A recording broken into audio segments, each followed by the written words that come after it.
You know, every so often I go to a presentation where somebody is the last one and they bring chocolates, and I did not today. And I really regret that, so next time. Is it up? Great. Hi, everyone. Kisha Santiago-Martinez. Thank you for the introduction. And Mike Snyder's here. We're going to be talking about something that has been touched upon during much of this, the forums, workshops in different ways. But before we get into it, I also want to acknowledge Tony McDonald, and I know Jean Herb we saw her yesterday. I don't know if she was able to join us today, but they previously worked with Marco as part of the climate change adaptation team, and they did a great job identifying gaps and opportunities in regional resiliency planning, especially where there's high value. And so we're not starting from the bottom place, but we really are hoping that this is pretty discussional in nature, and we're saving a good amount of time towards the end so that we can really talk about the wide variety of issues. But I encourage Tony to jump in at any point based on your background. The other thing I wanted to do is encourage people to use the index cards that were in your folder.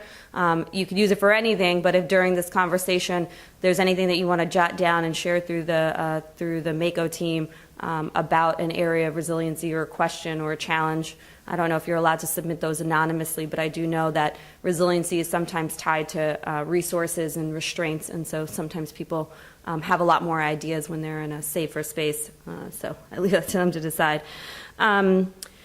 So using however you would define resiliency, how many of you here would identify as working directly on resiliency? Great. Indirectly? Okay, perfect.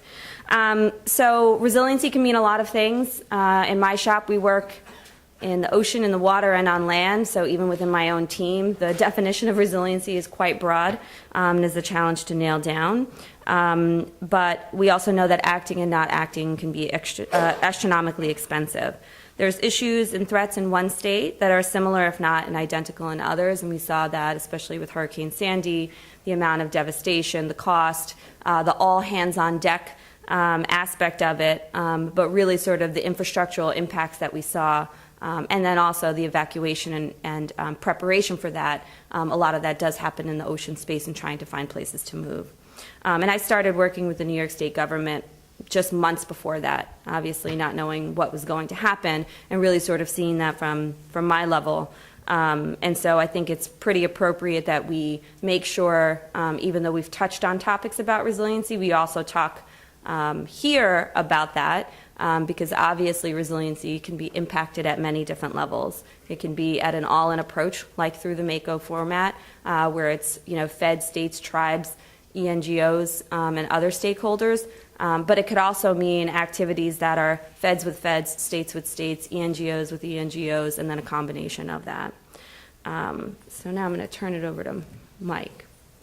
Great, thank you. And I'm going to try to speak loud and energetically because it's the end of the day. And also because I think this is an issue that we need to get a little more energized in, maybe at the Mid-Atlantic region through this type of forum, because we do tend to, I was just looking around in the show of hands and thinking, if we had framed that question a little differently, maybe everybody would have raised their hands, because I think the way we think about resiliency sometimes can be very focused on specific types of threats or specific types of challenges, but in a way we're all looking to make kind of the region as a whole more resilient to a wide variety of challenges. And whether you're talking about putting sand back on beaches, or whether you're talking about how fisheries are moving and what that means for the actual commercial fishing industries that rely on them, or whether you're talking about looking at a data portal for how different things are moving around in the ocean in terms of both the fisheries, but also some of the other ecological resources, I think we're all touching some of the larger, broader issues of change. And as a consequence, we're all trying to adapt to that change in a way that maintains, preserves some of that ecological function, our ability to do our day jobs, and also our ability to be better stewards, managers, and users of the ocean space. So with that in mind, this is also nothing new. And certainly, Marco is a product of the coastal managers. So from a state perspective, we have at our heart the Coastal Zone Management Act, for which resilience is kind of a very central theme. And resilience is, I think, a little challenging for us in the Mako context because we're kind of looking at it from an ocean standpoint. So, okay, we're all ocean or offshore kind of oriented folks. So where are we really joining the shore? Where is this really becoming a coastal issue? And I think the CZMA, as one federal state framework, does provide us with opportunities to find that nexus between where the ocean meets the shore, how that impacts coastal communities, how the science really turns into management action. Similarly, we carried that concept forward through the governor's agreement in Marco and really took to heart the need to always be mindful of that ocean coastal connectivity and the fact that an issue like climate change in the very real terms will have very significant consequences for our coastal communities, really drives that connectivity, and the need to keep that connectivity in mind drives it home. So with that in mind, we just have a couple of examples, and this one I hope Joe really appreciates, because it does drive home that at scales, resiliency, adaptation, and response can happen to even the most hardened assets, even to the most seemingly invulnerable assets.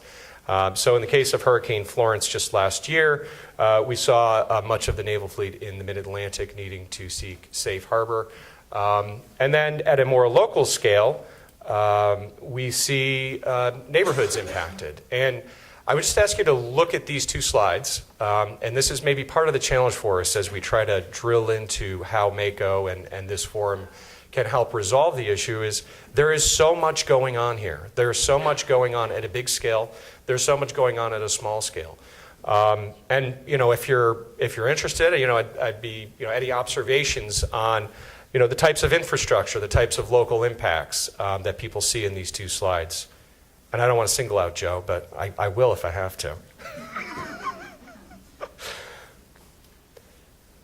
I mean, I look at the slide on the right. Yeah, and was someone going to say something?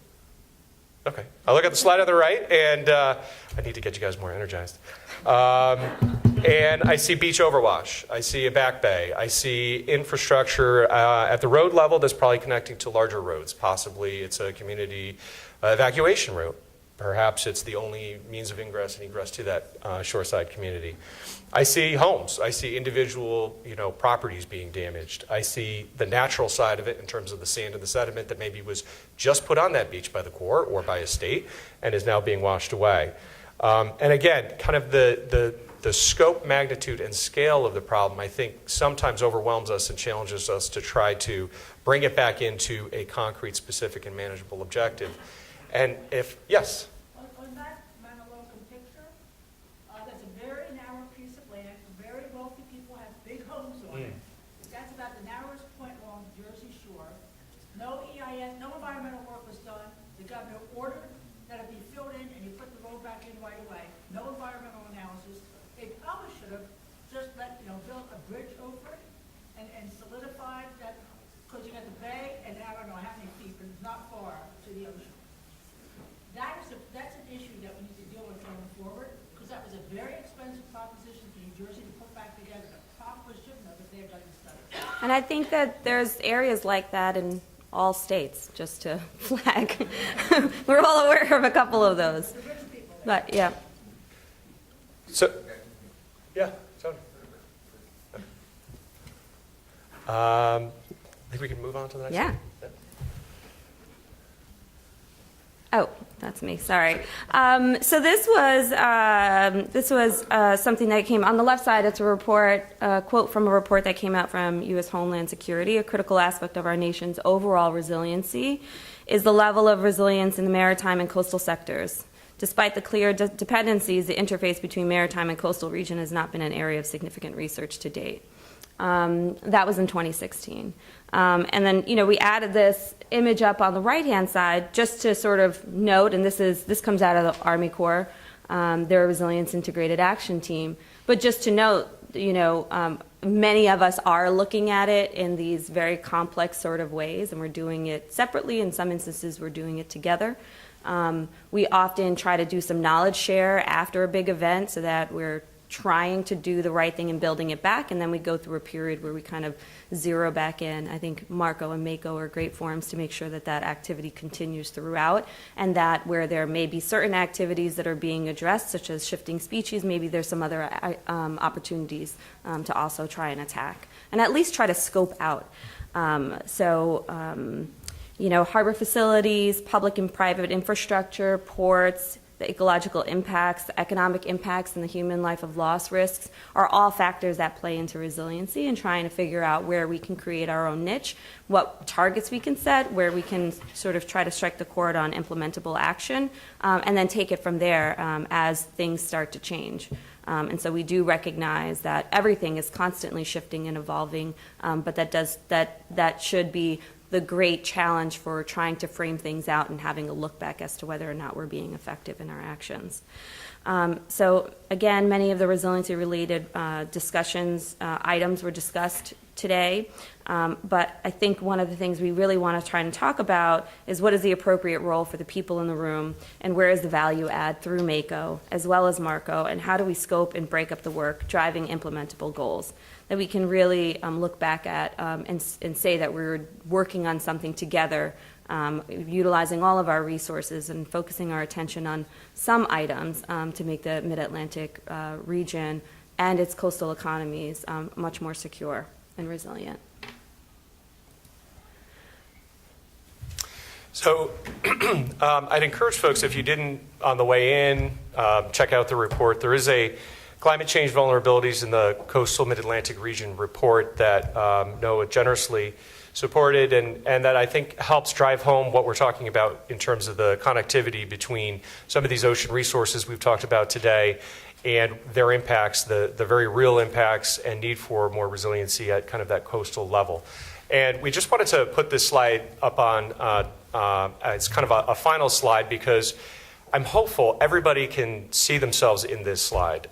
This is an issue that I think touches all of us to different degrees, whether we are an individual who focuses on tidal wetlands, whether we focus on shifting species, whether we focus on the beach renourishment issues and public access, whether we care about our coastal economy from a commercial fishing standpoint or from a renewable energy development standpoint.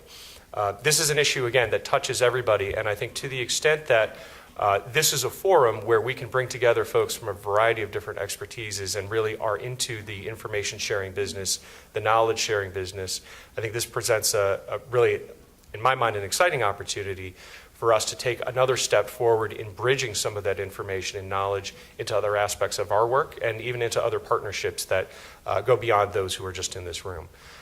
So that's my final closing thought, and I think we had teed up a special guest star to make a cameo appearance here and provide some reflections at an individual level. So again, in addition to the skill set of making you come and go to the breaks and come into the rooms and yelling aloud, in addition on my day job, in addition to ocean things, as was mentioned earlier, we focus a lot on resilience. That's been an issue that we've been focusing at from the community scale to the regional scale, a variety of different efforts. So I was asked a little bit to think a little bit about, based on the work that we're doing, how that might relate back to some of the ideas that they put on the table.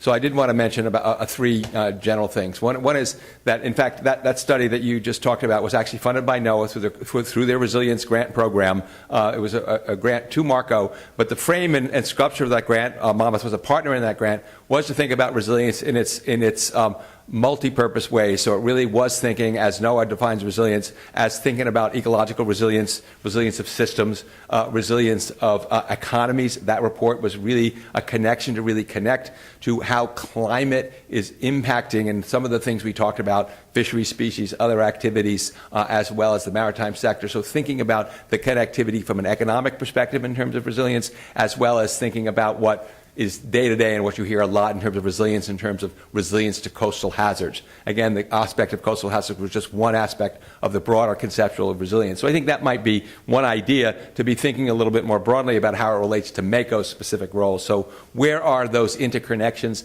that are really at that focus about how the ocean, as I like to say, coastal management isn't coastal management, it's also ocean management, but thinking Jeff Benoit 20 years ago said, this isn't managing from the coast out, it's managing also from the ocean in. What is going on in the ocean that is relevant to what we're doing here? What do we need to think about within the context of climate and change, which is in Marco's mission, and I think consistent with that. So I do think that thinking about these issues and thinking about some of the other activities that we've discussed over the last 2 days, it's not difficult for me to make some connections about how to be thinking about that. And I think there's an important element about this is connecting the ocean to communities.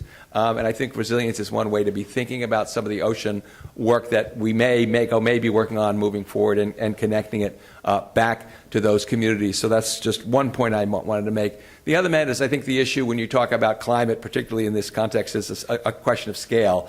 Because really the reality of climate is really thinking about most universities, most science is being organized more around Earth systems. So we've had a lot of discussion about science and data priorities over the last days. It's come up not only in the science breakout, but it's come up actually in every session in terms of thinking about that. So increasingly understanding some of these systems connections, whether about the climate impacts on changes or sea level rise and other issues. I mean, our collaborators at the Ocean Observing Systems do have resilience as something they're thinking about, not only from how the ocean impacts climate and ocean systems impact climate, but also thinking about how ocean systems, wave energy, other issues, erosion are going to impact how we define the coast. So I think there are some connections which really are not so tenuous. It's just getting our handles about our arms around what we might want to do about that. So I think that that's pretty important. It's something that does occur to me as somebody who works in both sectors, that I do see the connections and I do see the discussions, but they tend to happen in parallel universes. The coastal hazards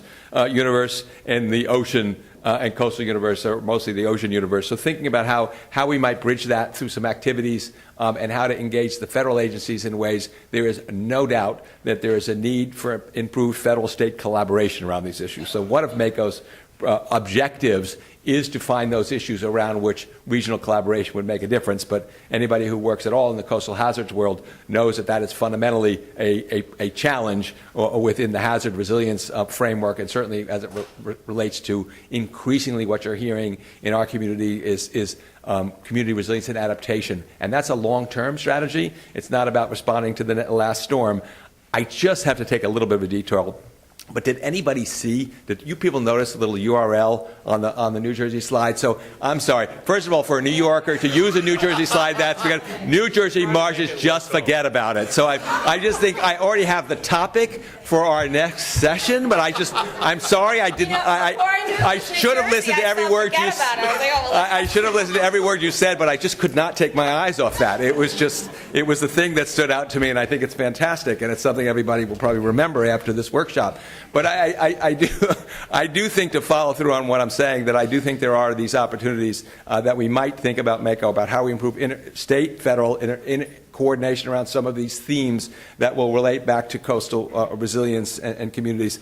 And then I'll kind of conclude a little bit by also saying I was active, I was participated as one of the co-authors. There was millions of much smarter people than I who did much more of the work in the drafting of the Northeast chapter of the National Climate Assessment, Fourth National Climate Assessment. And if you look at that report, it has two of its key findings are directly relevant to some of the issues that we're talking about in this session. But the two key findings were marine and coastal environments is the key takeaway, that the fundamental change that we're going to be seeing in those environments is extremely important as a climate framework. So understanding that some of the science technology, some of the science priorities that were in the SOST report were also, I think, addressing some of those issues. So that's just a fundamental thing we need to struggle with in this region, and one we need to think about. And the other is what's really unique about this region is the climate is going to change the way we think about the way we live over time. I mean, and the Northeast and this region is unique in a variety of different aspects. One of them was the unique seasonality of a lot of our businesses and economies, and thinking about it, you visualize the beach, the coast, boating, fishing, other activities. You visualize marine commerce. You also visualize the beaches, but you also visualize the urban environments. I mean, we have a uniquely densely developed coastline. You think about our road systems. I'm going to kind of take that systems analogy and make it over the coastal infrastructure. So thinking about those systems and how we are unique. You know, we have all these roads, we have all these housing projects. You know, most of the Sandy recovery money didn't come from NOAA, it came from HUD, because this really is an infrastructure problem. And if we, at the coastal and marine community, are trying to advance things like increased thinking about large-scale natural infrastructure, maybe weaning ourselves off beach projects over some longer period of time. These are really fundamental issues of coastal and ocean management. They're not only hazard resilience issues. So that's it to say that I do think, we don't know what the answer is yet, but I do see some connections. And I also will point out that in the data thing, and the core thing is, if you look at the preliminary study that was mentioned earlier on regional data platforms and issues, one of the issue areas that was identified across regions consistently was improved data around community resilience and climate adaptation. So it is an issue that is on the plate as we're considering recommendations to the federal agencies. So I think there's that data flow that we began this meeting with that I think we can come back to.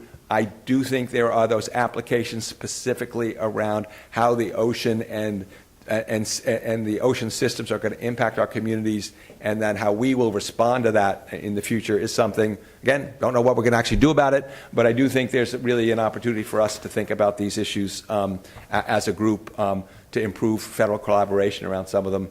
We just need to figure out what it is and who's going to do the work. Thanks. I'm glad you ended, thank you, Tony, very much. I'm glad you ended on the data needs and on the coast, and that you mentioned this idea about ocean management and ocean movement and the effects on the coast, right? So HUD did put a bunch of funding in it. My background is really in affordable housing initially, and I've since moved and grown in my understanding about how things move. But I will say that a lot of us, both at the state, a lot of the nonprofits that are in the room, we work a lot with both state as well as local governments in trying to get them to consider the challenges that we recognize are happening in the ocean and the coastal spaces.